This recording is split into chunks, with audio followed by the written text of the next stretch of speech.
December 7th, 1941, a date which will live in infamy.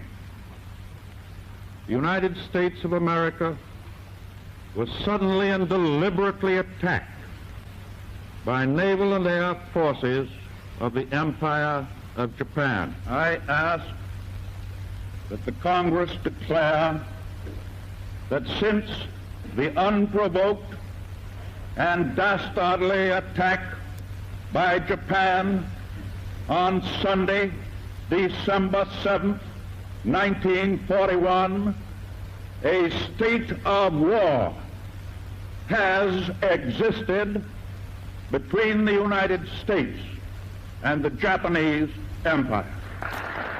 President Franklin Delano Roosevelt making an address following Japan's attack on Pearl Harbor 81 years ago today. Joining us now, presidential historian Jon Meacham and retired four-star Navy Admiral James Stavridis. He's NBC News and MSNBC chief international analyst and former Supreme Allied Commander of NATO. Good morning to you both, gentlemen.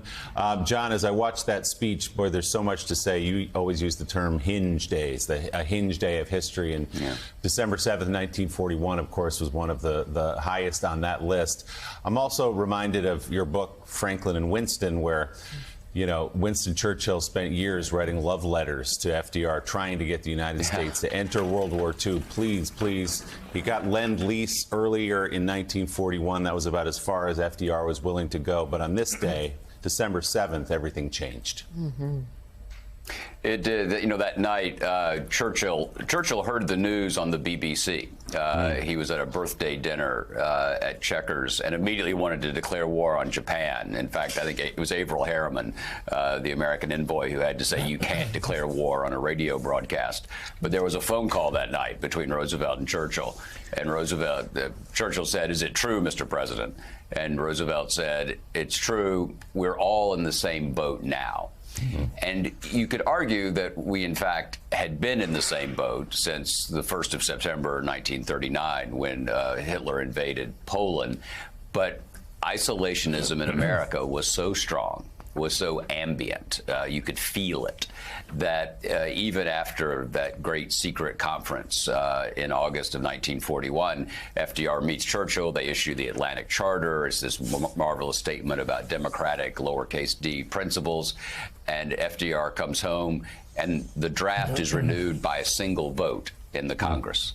That's how divided we were. And it was this day, and then 4 days later, Adolf Hitler making the world historic mistake of declaring war on the United States that really brought us fully into this bloodiest of centuries and created the America that we know, because it was the America that became a superpower, became a hyperpower, and the Admiral has forgotten more about this than I know. But I also just want to say, I have not used the word dastardly in a long time. And I think any American president who can say dastardly as an adverb is worth our time. 100%. We probably could use it today. Absolutely. So, Admiral, as a man who's commanded ships and a man who was a sailor himself and now an analyst, your thoughts on just looking at these images, first of all, and then the significance of what happened that day. Yeah, two things really stand out at me as you look at those really remarkable photographs and some of the footage we're seeing here. First,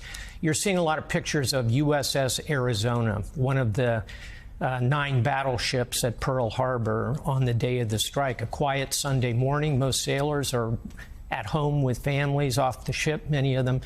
But many of the young ones are on that ship, so the one you're seeing most there is Arizona. And she was hit and lost 1,100 from that single ship.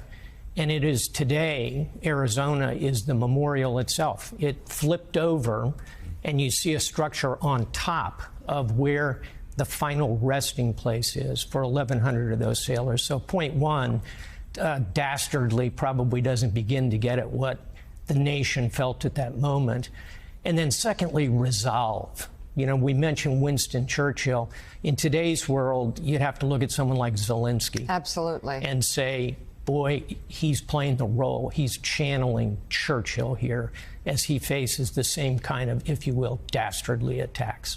Well, let's go there then. Drones struck inside Russian territory for the second straight day yesterday, hitting an airport in the country's southwest Kursk region. The drone strikes ignited a system of fuel tanks at that airport. This week's strikes have raised questions about Russia's air defense capabilities, as the sites struck on both days are well within Russia's borders. In another instance, yesterday, an industrial plant roughly 50 miles from the Ukrainian border was hit with drones, but no fuel lines or gas sources were hit. So, Admiral, what's happening here? Is there a dynamic shift? And let's talk more about Volodymyr Zelensky in light of the historic day that we are marking.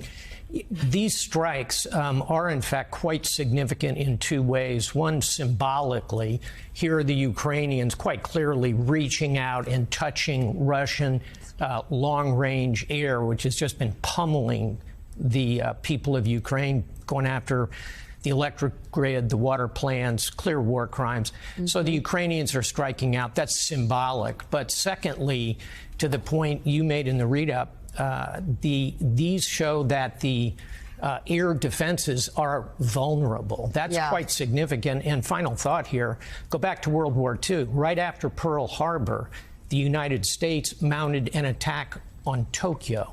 Jimmy Doolittle's raid from aircraft carriers, showing the Japanese they were not invulnerable in their capital city. Right. And Jonathan Lemire, we're going to be announcing, I guess, Times Person of the Year. I just don't imagine how it's not Volodymyr Zelensky. We'll see. He is the odds-on favorite, I would say. One note on this, I do think there's a relationship to watch here between Kyiv and Washington. Washington and the West has repeatedly not given Ukraine weapons where they could strike deep into Russia. Ukraine kind of doing it on their own, freelancing with these drones. U.S. not telling them to stop, but that's a tension point that we should be watching in the months ahead if they keep those up. But Jon Meacham, I want to go back to Volodymyr Zelensky, someone you have written about a lot of great historical figures, Churchill, Roosevelt, Lincoln, and more. Talk to us about him as we remember this somber day with potentially Zelensky maybe getting an honor later on. What parallels do you see about the remarkable leadership that he has shown during this devastating war in his home country? Well, what Vladimir Putin launched here was the oldest kind of human enterprise. It was ambition and appetite that were given military form. He saw something, he sees something that he wants, so he decided to take it. And what Zelensky did was stand up with that noble, to use the Admiral's term, that noble kind of reaction to appetite and ambition, which is the resolve to defend what is one's own from an unprovoked and, let's do it one more time, dastardly attack on his homeland. And so you have this ancient drama playing out anew in the 21st century, and Putin is acting on the worst fundamental impulses in human nature. Zelensky is being fired by the best fundamental impulses in human nature, which is to stand, to defend, to articulate, to fight back.